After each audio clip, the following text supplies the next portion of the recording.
told so much, and the more like is here. Senior my number for 081 66 92 3844.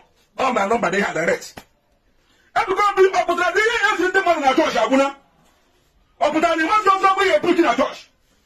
Opportunity one thing I abandon more than one altar. Abu Handa say stop going to the team doctor. Stop going to water. Whatever wrong with that amiri, nke mewu, mo ke mewu, mo ga na bia, nke mewu. Why are you condemning our tradition?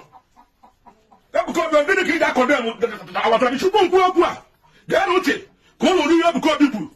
Na to ibu to gba shiguna. Ngolo na get ku. Come on, here go. Fast.